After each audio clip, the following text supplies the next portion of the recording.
அனைவருக்கும் ஆத்ம வணக்கம். குரு ஒரு கண்ணாடி, குரு ஒரு புனிதம், குருவே நம்ம ஒரு பேசக்கூடாத விஷயத்த, கொஞ்சம் சிக்கலான விஷயத்தை பத்தி பேச போறோம். இது பெண்களுக்கு மட்டும்தான். இந்த வீடியோவை ஆண்கள் பார்க்காதீங்க. சில பெண்களை நீங்க இப்படி பார்க்க முடியும். அவங்களோட முகத்துல கொஞ்சம் மீசையும் கொஞ்சம் தாடி இருக்கிறத நீங்க பார்க்க முடியும். இந்த பிரச்சனைக்காக மன உளைச்சலாகி நிறைய பேர் மன சோர்வடைந்து வாழ்க்கையில் ஐயோ எனக்கு இப்படி மீசை இருக்கே தாடி இருக்கேன்னு ரொம்ப கஷ்டப்பட்டு சிரமப்பட்டு நிறைய பேர் அவங்கள ஓட்டுவாங்க. இந்த கலிகாலத்தில் பாரு அந்த பொண்ணுக்கு மீசை இருக்கு தாடி இருக்கு அப்படின்னு. இதுக்கு பின்னாடி இருக்க ரகசியம் என்ன? இதுக்கு தீர்வு உண்டா?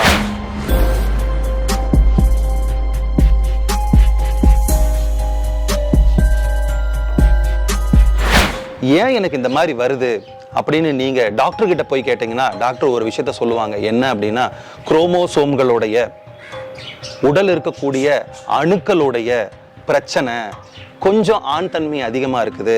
அந்த குரோமோசோம்கள் கொஞ்சம் அதிகமா வேலை செஞ்சிருக்குது. வேற ஏதாவது ஒரு ரசாயனம் அதிகமா வேலை செஞ்சிருக்கு. அதனால உங்களுக்கு இப்படிதான் இருக்குன்னு சொல்லுவாங்க. அது கண்டிப்பா உண்மை.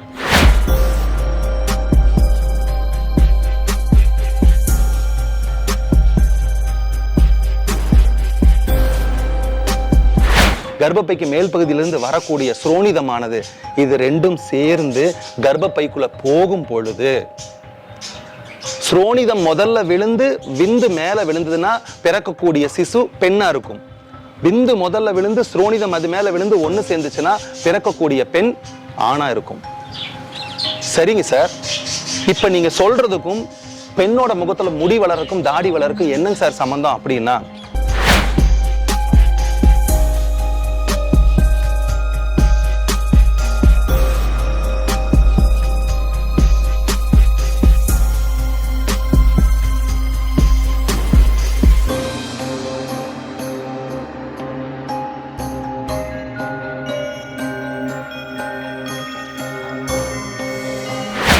சில பெண்கள் வெக்கப்பட மாட்டாங்க, கூச்சப்பட மாட்டாங்க. எத்தனை 10 ஆண்கள் இருந்தாலும் டக்குன்னு போவாங்க வருவாங்க, என்னடா அப்படின்னு கேட்பாங்க. அந்த தன்மை எப்படி அவங்களுக்கு வருதுன்னா அவங்களோட ஆண் ஆதிக்கம் அதிகமா இருக்கும். அந்த மாதிரி இருக்கக்கூடிய தன்மை இருக்கிற பெண்கள், நான் இதுக்கு முன்னாடி சொன்ன மாதிரி பூ பெய்ததுக்கு முன்னாடியும் மீசை வரலாம், பூ பெய்ததுக்கு அப்புறம் மீசை வரலாம், கல்யாணமாய் குழந்தை பெற்றதுக்கு அப்புறம் மீசை வரலாம், இல்லைன்னா கொஞ்சம் நாளாய் வயதானக்கு அப்புறம் மீசை வரலாம்.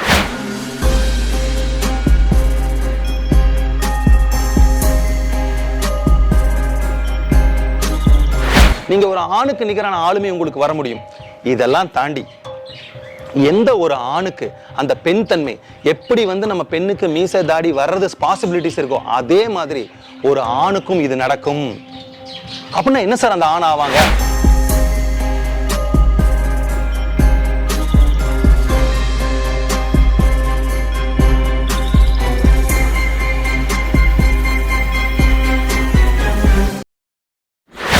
வணக்கம், நான் உங்க ஆத்ம நண்பன் பேசுறேன். பிரம்மஸ்ரீ தவத்திரு திருச்சிட்டம்பலம் சுவாமிகள் குருநாதர் அவர்களோட பொற்பாதங்களை வணங்கிட்டு இன்னைக்கு நம்ம ஒரு பேசக்கூடாத விஷயத்த, கொஞ்சம் சிக்கலான விஷயத்தை பத்தி பேச போறோம். இது பெண்களுக்கு மட்டும்தான். இந்த வீடியோவை ஆண்கள் பார்க்காதீங்க. பிரியமானவர்களே, நம்மள நம்ம அம்மாவா, மனைவியா, தங்கையா, காதலியா, சகோதரியா, நண்பியா நிறைய பெண்கள் நம்ம கூட இருக்காங்க ஆண்கள் வர்க்கத்தோட. இப்போ சில பெண்களை நீங்க இப்படி பார்க்க முடியும். அவங்களோட முகத்துல கொஞ்சம் மீசையும் கொஞ்சம் தாடி இருக்கிறத நீங்க பார்க்க முடியும். இந்த பிரச்சனைக்காக மன உளைச்சலாகி நிறைய பேர் மன சோர்வடைந்து வாழ்க்கையில் ஐயோ எனக்கு இப்படி மீசை இருக்கே தாடி இருக்கேன்னு ரொம்ப கஷ்டப்பட்டு சிரமப்பட்டு நிறைய பேர் அவங்கள ஓட்டுவாங்க. இந்த கலிகாலத்துல பாரு அந்த பொண்ணுக்கு மீசை இருக்கு தாடி இருக்கு அப்படின்னு. இதுக்கு பின்னாடி இருக்க ரகசியம் என்ன? இதுக்கு தீர்வு உண்டா? நிறைய பேர் கேட்டிருக்காங்க. சில பெண்கள் என்ன பண்ணுவாங்கன்னா, டெம்பரரியா ஆண்கள் பயன்படுத்துற மாதிரி பிளேடு, ரேசர் இதெல்லாம் வச்சு அங்க ஷேவ் பண்ணி இங்கே ஷேவ் பண்ணி அப்படி இருக்கும்போது இன்னும் அதனுடைய உள்பகுதிகள் தூண்டப்பட்டு மறுபடியும் அதிகமா முளைக்கும். இந்த வீடியோவை பார்த்துட்டு இருக்கிற பெண்கள் ஏன் எனக்கு இந்த மாதிரி வருது அப்படின்னு நீங்க டாக்டர் கிட்ட போய் கேட்டீங்கன்னா டாக்டர் ஒரு விஷயத்த சொல்லுவாங்க. என்ன அப்படின்னா, குரோமோசோம்களுடைய உடல் இருக்கக்கூடிய அணுக்களுடைய பிரச்சனை கொஞ்சம் ஆண் தன்மை அதிகமா இருக்குது.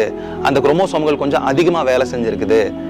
வேற ஏதாவது ஒரு ரசாயனம் அதிகமா வேலை செஞ்சிருக்கு, அதனால உங்களுக்கு இப்படிதான் இருக்கும்னு சொல்லுவாங்க. அது கண்டிப்பா உண்மை.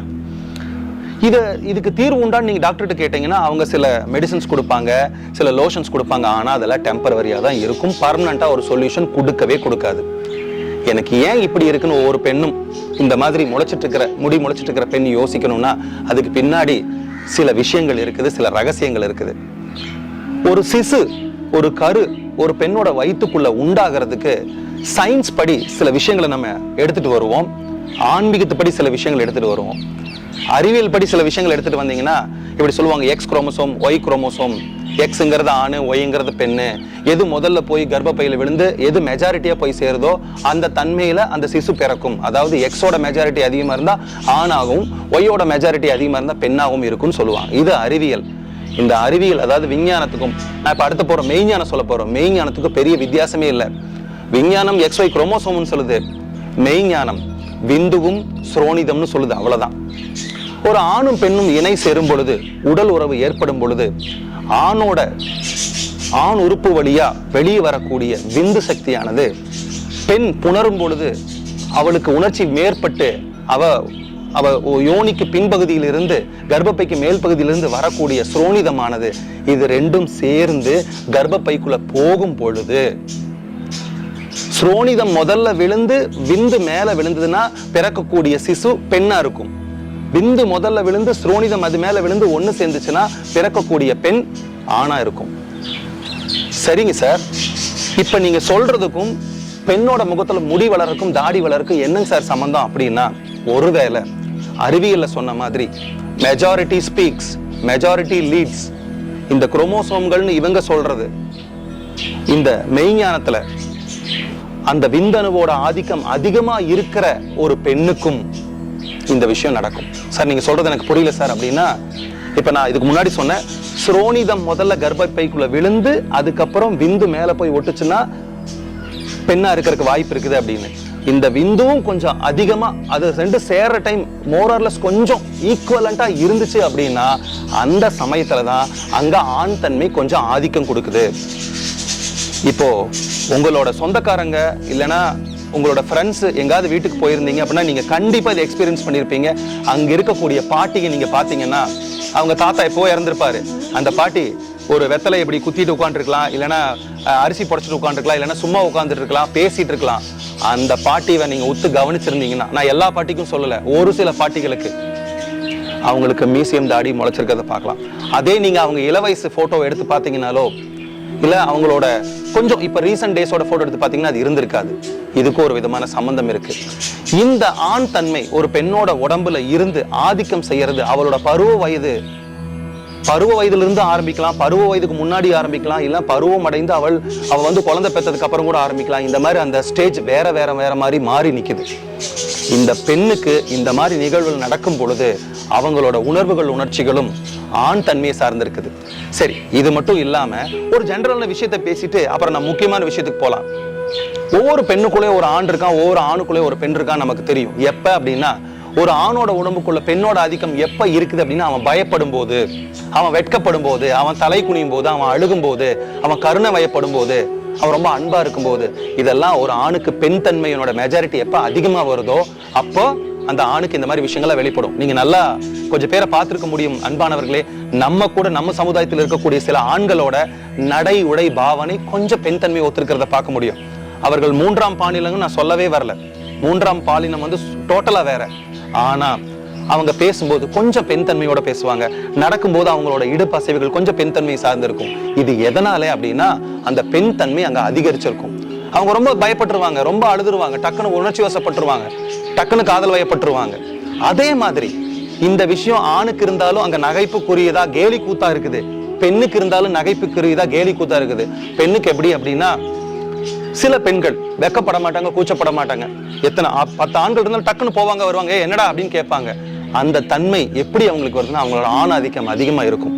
அந்த மாதிரி இருக்கக்கூடிய தன்மை இருக்கிற பெண்கள், நான் இதுக்கு முன்னாடி சொன்ன மாதிரி பூ பெய்தற்கு முன்னாடியும் மீசை வரலாம், பூ பெய்ததுக்கு அப்புறம் மீசை வரலாம், கல்யாணமாய் குழந்தை பெற்றதுக்கு அப்புறம் மீசை வரலாம், இல்லைன்னா கொஞ்சம் நாளாய் வயதானக்கு அப்புறம் மீசை வரலாம்.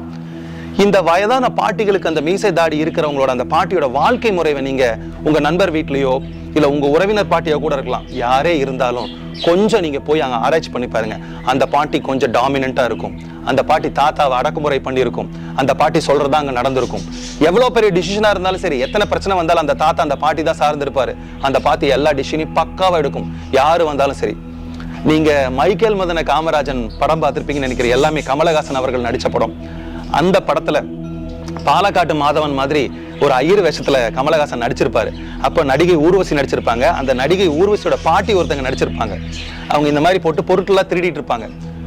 ஒரு பிரச்சனை வரும்பொழுது யாரோ ஒருத்தங்க இந்த கரத்தை எல்லாம் ஃபெமிலியர் இருக்கிறவங்க வந்துட்டு போற அப்படின்னு ஒரு தள்ளு தள்ளுவாங்க, அந்த போய் விடுவான். அந்த பாட்டி டைவடிச்சு போற மாதிரி காமிச்சிருப்பாங்க அந்த படத்துல. இது ரொம்ப நம்ம நகைச்சுவையா இருக்கும். ஆனா அந்த பாட்டிங்கிறவங்க எவ்வளவு தள்ளாத வயசுல இருக்கிறவங்க, அவங்களுக்கு எப்படி அந்த ஆண் தன்மை வந்துச்சு? இது ஒரு படத்துல நம்ம பார்த்து சிரிச்சுட்டு போற விஷயம் இல்ல. இந்த மாதிரி அந்த படத்துல காமிச்ச மாதிரி பாட்டி நம்ம கூட எத்தனை பாட்டிக்கு இருக்கிறாங்க தெரியுமா? இன்னும் சில பெண்களுக்கு, அவங்க வீட்டுல இருக்கிற பெண்களுக்கு அவங்க குழந்தை பெற்றதுக்கு அப்புறம் அந்த குழந்தை எப்படி பாதுகாக்கணும்னு தெரியாது. அந்த பாட்டி தான் வந்து அவங்கள பாதுகாத்து அந்த குழந்தைய குளிப்பாட்ட வச்சு எப்படி எல்லாம் பண்ணணும், பராமரிச்சுட்டு வரணுங்கிற விஷயத்த பாட்டி தான் சொல்லி கொடுக்குறாங்க. தாத்தாவை விட பாட்டிங்கிறது ஒரு பெரிய பலம். பிரியமானவர்களே, பிரியமான பெண்களே, நான் ஏன் உங்களை மட்டும் இந்த வீடியோ பார்க்க சொன்னேன் அப்படின்னா, ஒருவேளை உங்களோட முகத்திலையும் மீசையும் தாடியும் இருந்துச்சு, வளர்ந்துட்டு வருது, கொஞ்சம் கொஞ்சம் அங்கேயே இருக்குது, என்னை பார்க்குறவங்க எல்லாம் ஒரு மாதிரி இருக்காங்க அப்படின்னா, நீங்க தயவு செஞ்சு இந்த அழகு நிலையங்களுக்கு போயோ இல்லைன்னா நீங்களா பிளேடை வச்சோ ரேசர் வச்சோ தயவு செஞ்சு மலிச்சுக்கிட்டு இருக்கவே இருக்காதீங்க. ஏன்னா நீங்க அந்த தோலை அந்த மாதிரி பண்ணும்போது அந்த தோல் இன்னும் விரிவடைஞ்சு அதுக்குள்ள இருக்கக்கூடிய துளைகள் இன்னும் பெருசாகி முடியோட வண்ணம் திக்னஸ் இன்னும் பெருசாகி வந்துகிட்டே இருக்கும். அது உங்களுக்கு இன்னும் பிரச்சனை கொடுக்கும். நான் என்னோட நண்பனோட மனைவியே பார்த்துருக்கிறேன். அவங்க கிளியர் ஷேவ் பண்ணிட்டு வந்து பார்த்துருக்கிறேன். நான் பேரை சொல்ல முடியாது, ஆனா அவங்கள நான் ரொம்ப உத்து கவனிச்சிருக்கேன். என்னோட சகோதரி அவங்க, அந்த சகோதரி நான் பார்க்கும்போது அவங்க என்கிட்ட வந்து தனிமையில பேசினாங்க.